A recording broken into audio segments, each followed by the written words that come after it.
Karil, bumisita sa GMA. Sinagot ang tanong ni Boy Abunda tungkol sa pagbisita ng ex na si Dingdong sa It's Showtime. Nagulat ang marami nang muling makita si Karil sa GMA Network kamakailan matapos ang kanyang guesting sa isang programa.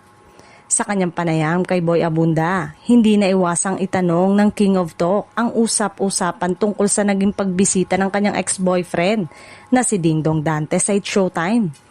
Matatanda ang minsan na guest si Dingdong sa Kapamilya Noontime Show bilang suporta sa kanilang proyekto at mainit itong tinanggap ng host kabilang si Karil na dati niyang naging karelasyon. Dahil dito, muling naungkat ang kanilang nakaraan na matagal nang nakalipas ngunit nananatiling bahagi ng showbiz history. Sa interview, diretsang tinanong ni Tito Boy kung ano ang naging pakiramdam ni Karil nang mag-guest si Dingdong sa Showtime.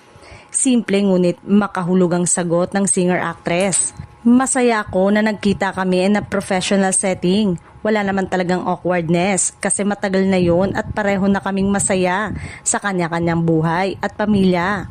Importante na makita ng tao na pwedeng maging civil at respectful kahit may past. Ikinatuwa rin ng fans ang kanyang maturity at pagiging classy sa pagsagot. Ayon pa sa ilang netizen, magandang halimbawa si Karil ng isang babaeng marunong mag-move on at marunong magbigay galang sa kasalukuyang estado ng buhay ng kanyang dating karelasyon. Sa kabilang banda, masaya rin si Karil sa kanyang mga proyekto at nananatiling isa sa mga haligi ng It's Showtime. Samantala, si Dingdong ay patuloy na aktibo sa GMA Network at sa mga pelikula.